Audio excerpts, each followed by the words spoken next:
Introvertendo, um podcast onde autistas conversam.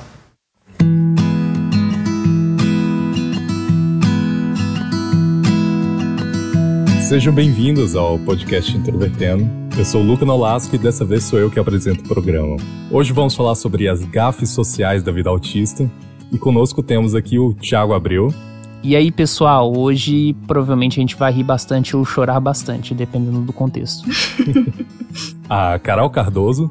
Eita, porque tu já disse meu nome, e agora o que eu faço? Ok.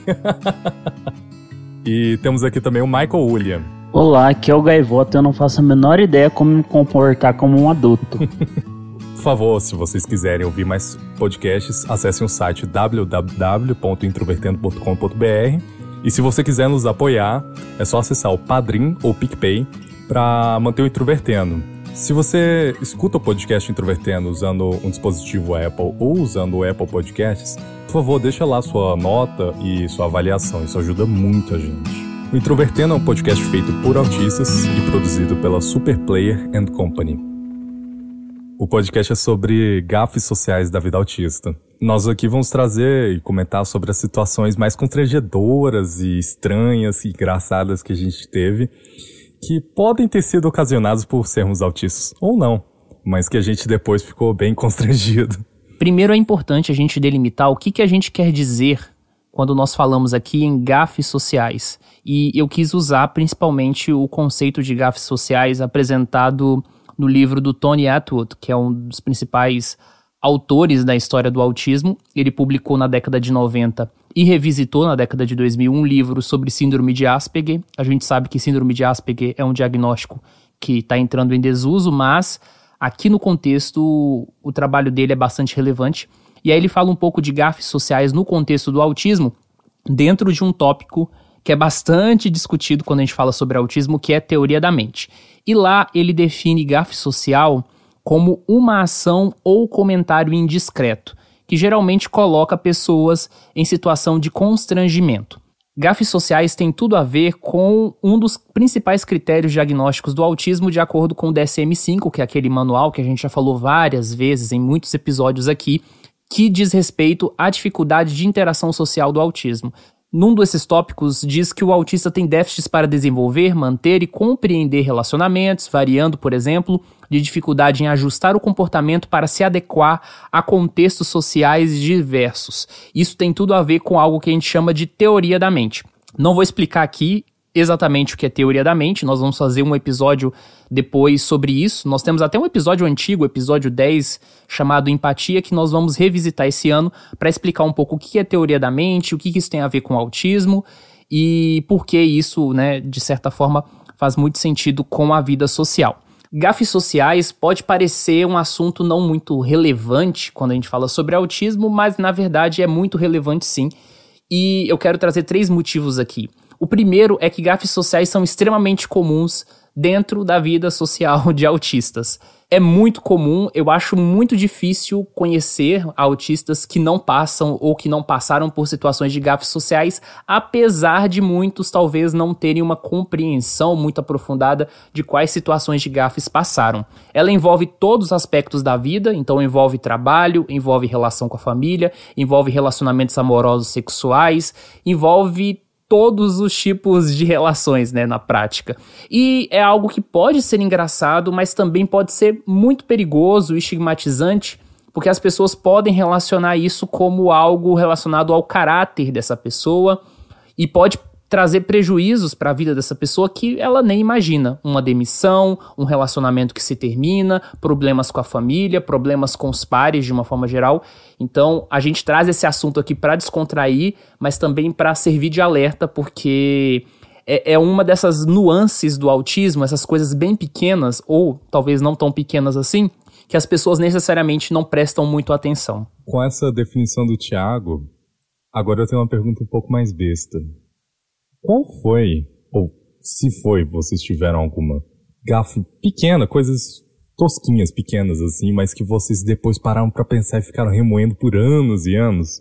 Que com certeza vocês devem ter alguma. Eu provavelmente vou ter nenhuma história específica pra contar, porque tem uma capacidade tão ruim de entender o que os outros estão sentindo em relação ao que eu faço, que mesmo, e bem provável que eu realmente tenha cometido muitas gafes, mas eu simplesmente não consigo compreender que eu tive, porque eu sou completamente dependente da pessoa falar, olha, tu fez uma merda do caralho aí, hein?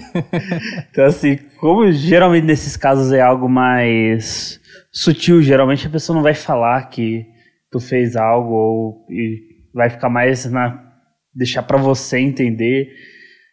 Eu basicamente não consigo lembrar de nada que tenha acontecido, porque provavelmente aconteceu muito inclusive, porém a minha capacidade de perceber essas coisas acontecendo é basicamente nula, então muito provavelmente, eu tô tentando imaginar agora, deve ter acontecido várias vezes que eu tava fazendo algo muito estúpido e eu continuei fazendo, talvez por hora, talvez por dias, talvez eu continue fazendo sem nem perceber, porque é isso, eu não percebo. As minhas gafes que me incomodam mesmo são coisas que eu fiz ou que eu falei que geralmente nem incomodam as pessoas em minha volta. Mas eu passo dias pensando, dias. Um exemplo pequeno foi de uma vez que uma amiga minha ia fazer o aniversário de 15 anos dela e era um aniversário todo chique e no convite tava falando assim, ela me chamou, mostrou o convite e tá falando assim, traje a vigor. Trajado a vigor, algumas coisas assim. E eu não sabia o que era isso. Então eu só respondi, poxa, eu odeio essa banda. E ela me olhou assim sem entender e ficou por isso. E eu passei dias pensando nisso. Então é uma coisa que não incomoda as pessoas, mas eu mesmo fico atordoado com as coisas que eu faço. Eu tenho uma memória muito boa, então eu não esqueço as coisas de muitos anos atrás e às vezes eu fico reproduzindo isso para as pessoas e as pessoas ficam, pra que tu lembra isso, sabe? De coisas que elas disseram e às vezes elas ficam constrangidas com isso, assim, eu acho, não sei. Mas a questão é que acontece muito comigo eu perceber que eu fiz alguma coisa errada, mas eu não saber exatamente o que, e aí eu reproduzi essa conversa integralmente para minha irmã, para saber o que eu falei de errado e por que é falta de educação falar isso que eu falei. É muito, a minha irmã é minha guia pra isso, assim, eu adoro, porque de vez em quando eu mando pra ela, assim, tipo, essa frase é falta de educação? Aí ela perguntou, sim, é muita falta de educação. Aí ela responde, né, alguma coisa assim. E aí eu fico, mas por que é falta de educação? Aí ela me explica. Tipo, quando eu era mais nova, eu não lembro se foi ela que me explicou, mas alguém me explicou, talvez tenha sido a minha psicóloga da época, que quando as pessoas me elogiavam a minha roupa, as pessoas ficavam esperando eu dizer obrigada. Mas eu não dizia obrigada porque, pra mim, eu não tinha que agradecer por uma roupa que não fui eu que fiz. Tipo assim, não fui eu que fiz a roupa. Por que eu tenho que dizer obrigada pelo elogio? Porque o elogio não deveria ser pra mim, deveria ser pra pessoa que fez a roupa, né? E aí as pessoas ficavam, tipo, me achando mal educada e arrogante por eu não agradecer o elogio. Mas era simplesmente de não entender mesmo, sabe? Até que alguém me explicou que quando a pessoa elogia a nossa roupa, ela elogia o nosso bom gosto. Aí isso fez sentido, tipo, a pessoa tá elogiando que você teve bom gosto ao escolher aquela roupa. E aí sim faz algum sentido, mas assim, dificilmente as pessoas param pra explicar. E quando a gente não tem essa percepção de que a gente falou alguma coisa errada, ou que a gente não sabe exatamente o que a gente falou, mas não entende o porquê, ninguém vai chegar e vai explicar, a não ser que a gente se mostre realmente confuso. As pessoas geralmente assumem que a gente falou isso porque a gente é babaca, né? Eu relaciono muito com isso que a Carol disse, porque ao longo da vida eu fui juntando várias gafes e em várias situações sociais. À medida que eu também fui crescendo, eu comecei a ter uma maior percepção sobre isso. E eu tenho uma autocrítica extremamente exacerbada, a ponto de que às vezes parece que ela supera a quantidade de erros que eu realmente cometo na vida. Mas enfim, isso é outro assunto. E isso, como consequência, me fez que hoje em dia parece que eu estou sempre pisando em ovos, usando uma metáfora aqui, nas situações sociais. Então eu sempre estou reavaliando, pensando se eu estou fazendo alguma besteira. Às vezes um detalhe mínimo que eu não deveria me importar, eu tô com aquilo na cabeça. Eu também tenho a questão da memória, que a minha memória é muito vívida, então eu fico pensando nas coisas que aconteceram há anos atrás e me sentindo culpado. E eu tive algumas situações sociais que foram realmente bem bizarras, então isso me traz sofrimento até hoje. E eu queria compartilhar minha primeira história. E essa é um pouco mais divertida porque eu não sofro por ela. porque, enfim, ela também tinha uma informação extra que eu não tinha obrigação de saber. Eu fui passar uns dias na casa do meu tio, e a família do meu tio é toda adventista. E no adventismo você tem várias regras, né? Inclusive, uma das coisas bem comuns entre pessoas que são adventistas é não comer carne de porco, por exemplo. E minha mãe me deu dinheiro nesse dia que eu fosse pra lá pra comprar uma pizza. Mas a minha mãe avisou, não compre pizza que tem carne de porco. E aí minha prima, que tinha mais ou menos a minha idade, chegou pra mim e falou assim, não vamos comprar de presunto. E eu já tava consciente sobre isso.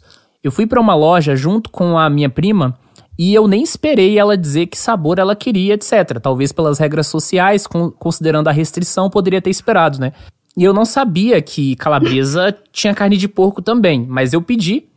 E aí quando eu cheguei, eu ofereci e ninguém quis.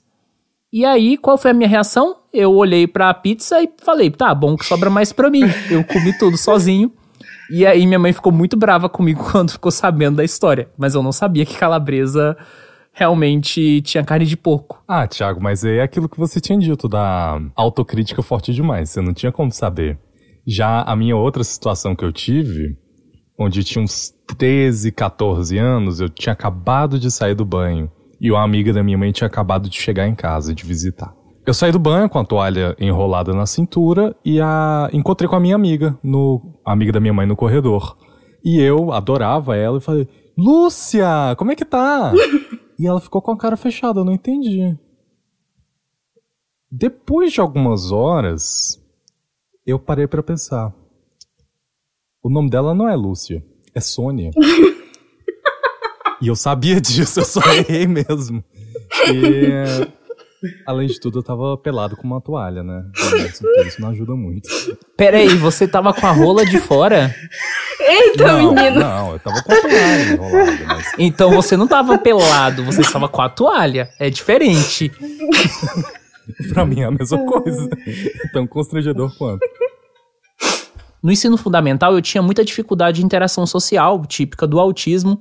No horário do recreio, eu ficava com as tias da limpeza, conversando sobre assuntos, porque eu não conseguia entrosar com a escola inteira e era bem difícil ter grupos, etc. Além de tudo, a minha forma de entrar nas relações sociais era um pouco bizarra. Não que eu evitava as pessoas, né? Porque tem esse estereótipo de que o autista evita as pessoas porque o autista não quer interagir. Eu queria muito interagir. Tinha gente na escola que eu realmente gostava, mas as pessoas não gostavam de mim por uma série de motivos. Uma delas é que eu não sabia conversar. Eu lembro que mais ou menos na 6ª ou 7ª série, eu tinha um colega de sala que eu ia bastante com a cara dele. Ele tinha o grupinho dele, etc. Eu não tinha grupo nenhum. E aí eu pensei em formas de puxar uma conversa. E aí eu percebi que toda segunda-feira, pelo menos nas últimas 3, 4 semanas, ele ia pra escola com a mesma roupa. Era mais ou menos tipo um suéter, sabe? E eu achei aquela coisa interessante, assim. Falei, poxa, curioso isso, né? Será que isso é planejado ou isso é coincidência? E aí um dia eu cheguei pra ele, assim, numa manhã de segunda-feira, e falei assim, curioso que toda segunda-feira você está com essa roupa especificamente. E aí, na minha leitura social, eu não sabia que isso poderia soar ofensivo, né? E aí ele começou a me xingar e falar que uma série de coisas, e eu estava esperando que aquela informação, aquela interação, ia, na verdade, ser curioso, ia ser interessante. E aí ele ficou com mais raiva de mim e, enfim, era esse que era o meu padrão de socialização na escola. Poxa, eu não entendi por que isso seria ofensivo. Eu entendi, tempos depois, que isso daria a entender de que eu estava, de alguma forma, criticando, sabe? A vestimenta dele, o fato de repetir as roupas, sabe? Essas coisas, assim. Poxa, eu acharia super legal, porque eu separava a roupa por dia da semana. Eu também faço isso, mas é porque eu tenho roupa, tipo assim, eu tenho, sei lá, 7 camisas. E aí a camisa acaba durante a semana. Então eu tenho, tipo, a ordem de lavagem é da roupa da semana. Então, tipo, basicamente toda quarta eu tô com a mesma roupa, sabe? Mas isso é funcional bastante pra um autista, né? Porque as pessoas comuns não devem ter esses padrões. Então, no caso dele, era ofensivo, né? Eu tinha a camiseta da segunda, da terça, da quarta. Eu queria falar uma história que é sobre comida também, porque tu falou a história da pizza e eu me lembrei dessa história. Essa história, ela envolve uma confusão que é mais ou menos sobre uma coisa que a gente não sabia, uma informação prévia que a gente não tinha, e que gerou uma situação meio desconfortável, que foi o seguinte. Teve um ano que eu fui passar as férias no Rio de Janeiro com a minha família, né? E aí, um desses dias, a gente foi passar a noite na casa de uma amiga da minha avó. E aí ela perguntou que a gente, que era criança, queria jantar, se a gente queria hambúrguer. E aí, claro que eu quis, né? Porque a outra opção era arroz com lentilha. E aí, eu não sabia que no Rio de Janeiro, não sei se é assim em todo lugar, mas nessa casa que eu fui, é assim. As pessoas chamam de hambúrguer só a carne. Não é, tipo, aquele sanduíche que tem pão, salada, queijo, batata palha e um monte de coisa. E na minha cabeça, pelo menos aqui, as pessoas não chamam hambúrguer só a carne. Elas chamam hambúrguer daquele sanduíche imenso que tem, sei lá, em carne de lanche por aí. E aí eu disse que eu queria hambúrguer. E aí ela, depois que ela já estava fazendo, ela me perguntou: você quer seu hambúrguer com pão ou com queijo? E aí eu fiquei, quê? Aí eu fiquei meio, mas como assim? O hambúrguer tem pão e tem queijo. Não tem isso de ter que escolher. Mas aí eu falei que eu queria com pão. E aí quando ela trouxe, era tipo um pão de forma, uma carne de hambúrguer e só. E aí eu olhei pro hambúrguer e eu falei, só isso? Aí a minha mãe, meu Deus do céu, ela ficou com muita vergonha. Ela me brigou depois e eu fiquei tipo... Gente, aí no fim eu fiquei com fome ainda e eu comi arroz com lentilha. Ou seja, não precisava ter apresentado as duas informações, né? Você comeria as duas coisas. Exatamente. Ai, meu Deus do céu. Tava lembrando agora, acho que foi a primeira história que o Luca contou do evento lá, do Traje a Rigor. Isso me lembrou de uma coisa, eu acho que uma segunda coisa, porque eu saí meio afetado das coisas, é que várias coisas assim, várias regras ou etiquetas sociais assim, não faz o menor sentido pra mim. Então, por exemplo, quando eu era mais novo, acho que tinha uns 10 anos, alguma coisa assim, teve o casamento de um tio meu, beleza, tu tem que ir lá, vai ser numa igreja e tal, e tu tem que ir, tu tem que fazer parte, tem que se vestir de assim, assado, e beleza. Não! E assim, eu fui porque tinha que ir, mas eu não vou me vestir diferente do que eu me visto, porque eu não vejo sentido prático ou lógico pra eu ter que usar uma roupa que eu não me sinto confortável usando. Eu não vou entrar num lugar cheio de gente, porque eu não me sinto confortável, então eu vou ficar aqui umas 3, 4 horas seguidas do lado de fora, e é isso aí. Literalmente isso não me afetando no sentido, puta merda, que merda que eu tô fazendo aí até hoje, porque simplesmente eu não vejo nenhum sentido em comemorações gerais, assim, de aniversário, festa de casamento, ou literalmente qualquer tipo de festa. Eu não entendo esse conceito de comemorar X coisa, não cabe na minha cabeça.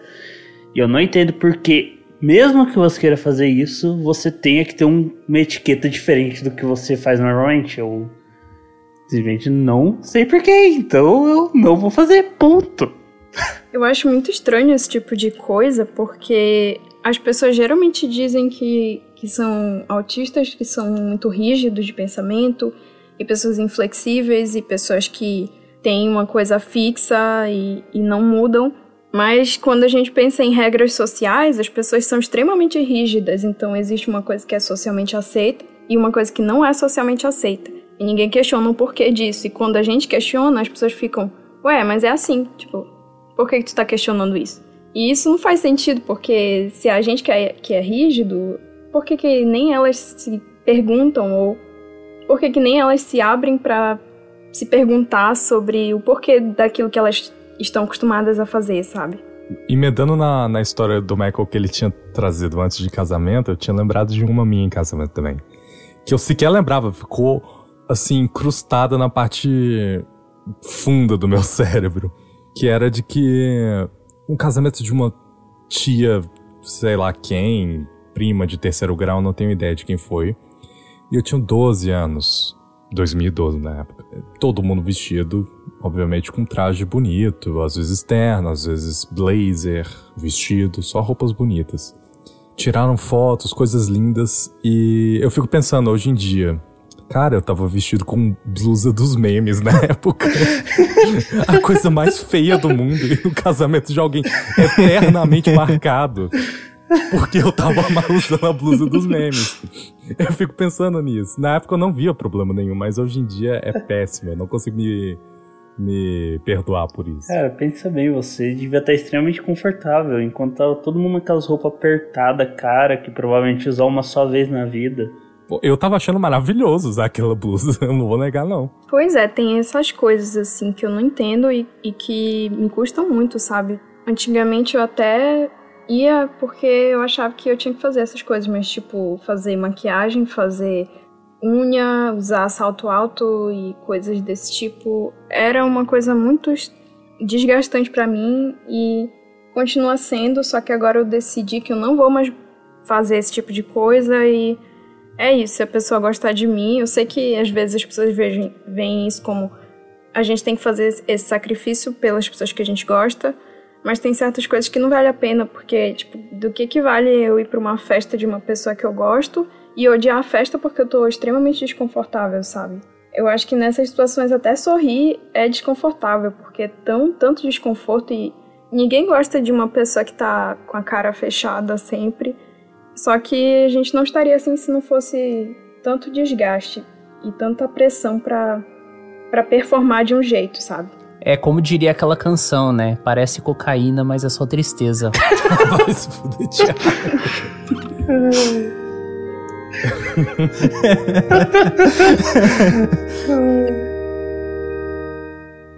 Essa questão de regras sociais está muito relacionada às gafes, né? Porque se a gente não tivesse grande parte das regras que temos em sociedade, talvez muitos mal-entendidos não ocorreriam. Eu tenho uma história nesse sentido que veio até da época que eu tive o diagnóstico.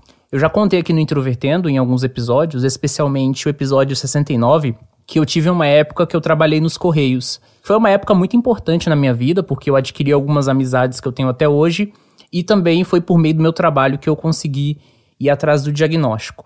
E aí, quando eu estava terminando o contrato dos Correios, o nosso chefe lá da unidade que eu e o Fábio, um amigo meu, trabalhávamos, ele chegou pra gente e propôs de fazer tipo uma festinha de despedida. E pra mim isso não fazia sentido do sentido de tempo, né? Eu fiquei agradecido, obviamente, assim, mentalmente por isso. Mas não tinha como, porque eu já estava na universidade. Eu ficava aí até meio-dia, 1h da tarde na universidade. Já vinha correndo pra unidade dos Correios, onde eu trabalhava, e ia embora. E aí eu cheguei pra ele e disse assim, olha, não vai dar, porque eu tenho aula até meio-dia. Aí ele pensou em várias alternativas e nenhuma alternativa fazia sentido. E aí eu vi que ele ficou irritado e falou assim, então também não vou fazer nada não.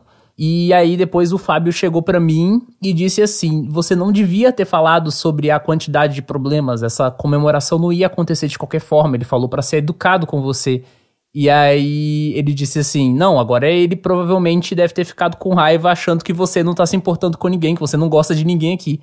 E eu fiquei assim, tá, mas isso não faz sentido pra mim. E aí eu me senti constrangido depois porque eu entendi, né, que era uma gafe social. Uma parte desse tema acabou sendo, a gente às vezes fica extremamente confortável, mas isso pode ser que venha ao custo do conforto dos outros. Nessa linha, minha última história é de que com 11 anos eu tinha o aniversário de um amigo meu, amigo da escola, né? O aniversário dele era numa pizzaria bem chique, onde tinha videogame, tinha rodízio de pizza, tinha tudo. E a mãe do menino ia pagar por cada cabeça de amigo. Toda a sua situação social da sua vida é um local chique, né? Esse menino é muito hippie, meu Deus. É um local chique dos meus 11 aos 12 anos. Ah, tá. Vou fingir que você não mora na classe média alta de Goiânia, Luca. A mãe do menino iria pagar por cada cabeça de amigo que iria comparecer à festa. Bom, eu fui à pizzaria, tava me divertindo, jogando videogame e tudo mais, aí chegou a hora do jantar e fomos comer a pizza. Tava todo mundo servindo e eu não tava pegando nada. Ela perguntou, uai, por que você não tá pegando? Você tá bem? Eu, não, eu tenho intolerância à lactose, eu não vou comer nada não. Vim aqui só pra me divertir mesmo. Bom, e ela pagou uma grana pra eu entrar lá, né? E não comer nada. Depois, hoje em dia, eu penso que eu me sinto um pouco mal pela senhora.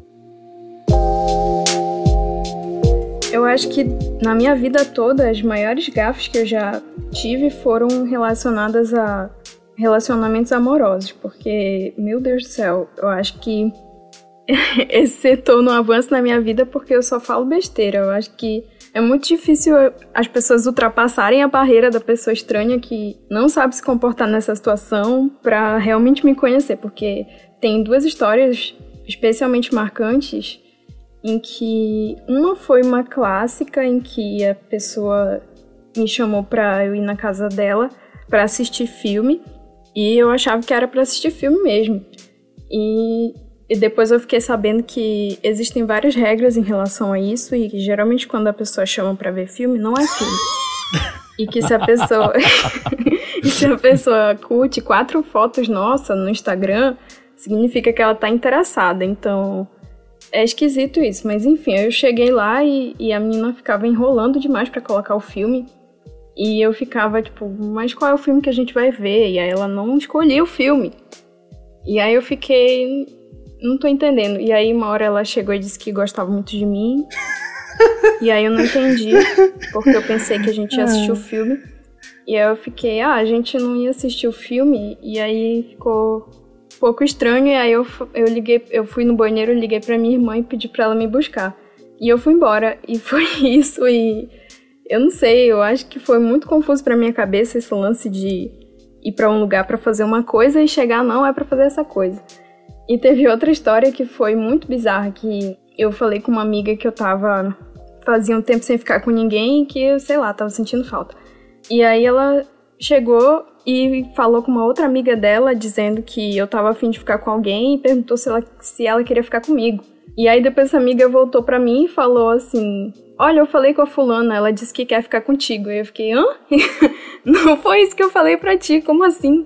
E aí quando eu vi, levaram a gente pra um lugar e a gente começou a conversar e ficou só nós 2 conversando. E aí uma hora eu entrei em pânico e eu falei assim, desculpa, eu não sou assim. E aí eu fui embora e fui pra parada de ônibus e fui embora da universidade. E foi isso, e aí depois tanto a minha amiga, essa menina e o amigo dessa menina ficaram com raiva de mim durante um tempão. E aí só depois que eu expliquei que, sei lá, não tinha entendido a situação, é que eu acho que as coisas ficaram mais esfriadas e as pessoas esqueceram isso, mas foi uma situação muito constrangedora. E eu até hoje fico remoendo isso, sei lá, eu acho que só depois que eu fui diagnosticada que eu consegui superar, porque eu entendi que é como eu funciono mesmo, sabe? Essa primeira história, ela é bem curiosa porque é bem típico, né? As pessoas querem transar, mas elas têm vergonha de dizer que querem transar. Então elas usam eufemismos, tipo, bora assistir um filme, etc.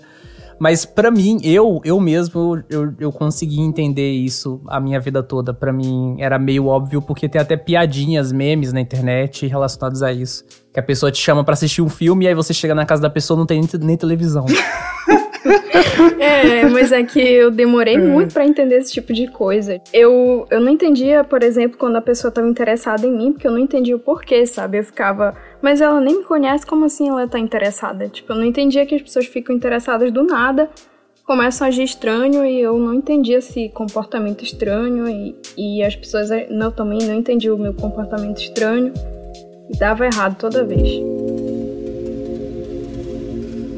Eu queria terminar esse episódio contando a história mais bizarra de todas relacionadas ao tema, que é uma coisa que me traz sofrimento até hoje. Só que antes, eu quero contextualizar bem para todo mundo que tá ouvindo, inclusive vocês, conseguirem sentir o constrangimento no nível máximo, beleza?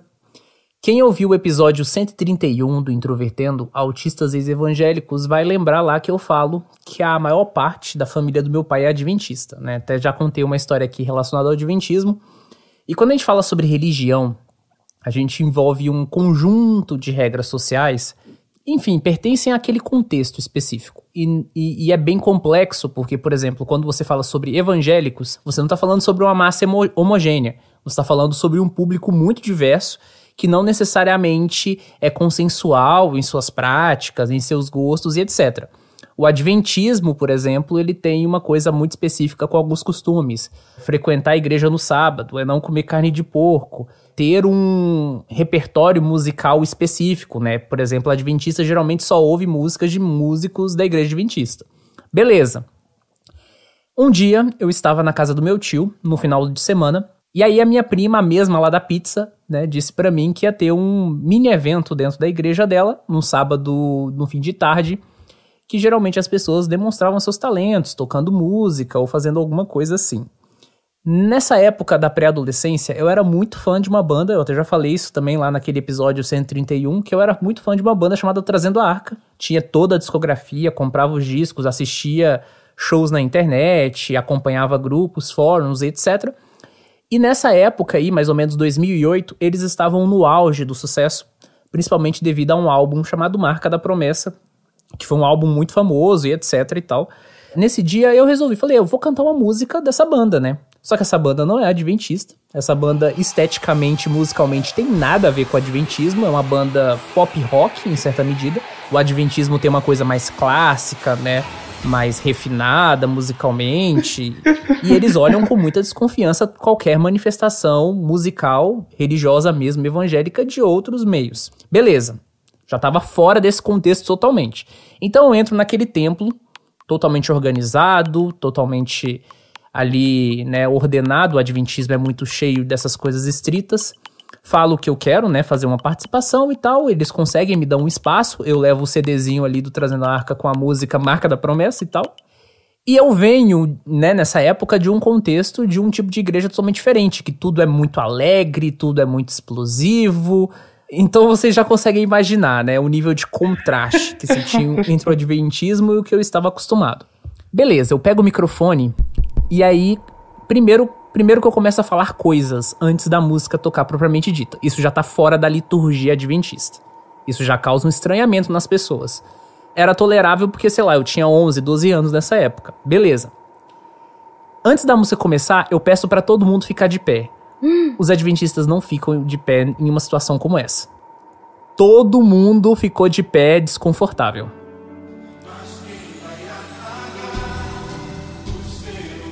A música começa a tocar. Ninguém está acompanhando a música junto. E eu estou lá naquela situação, sabendo que eu estou fazendo uma merda gigantesca, mas eu não tinha como pegar o microfone, jogar no chão e sair correndo. Mas a minha vontade era. Chegou no final da música, eu pedi pra fazer uma coisa que ocorre em algumas instituições, né, religiosas e tal, mas que não cabe no adventismo, bater palma no final. Mas não era pra mim, era tipo... dentro do contexto religioso isso tem uma lógica. Eu falei, ninguém se mexeu, todo mundo continuou com cara de tacho. Aí eu saí e basicamente a minha vontade era de sair correndo daquele lugar.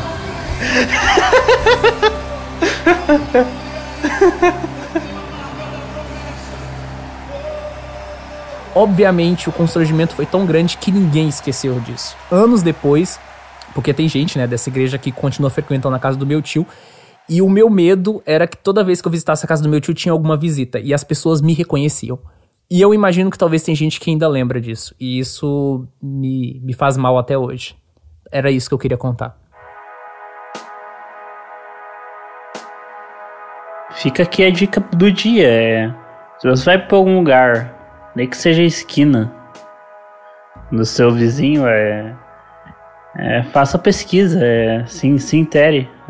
Às vezes a diferença entre levar um chute na bunda ou não é você saber onde você tá se metendo.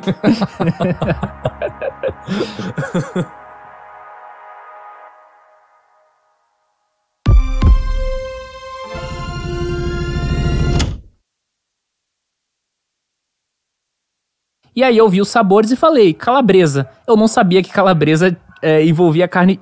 Que desgraça de cachorro do inferno! Desculpa, pessoal. Vou começar de novo aqui. Eu tenho que avisar que eu tô rindo também, porque tá desligado o microfone. Ah, sim. Mas é só... Foi mal, mas é que esses cachorros estão me irritando às vezes. Tudo bem. O William foi gravar vídeo aqui ontem, tava uma desgraça.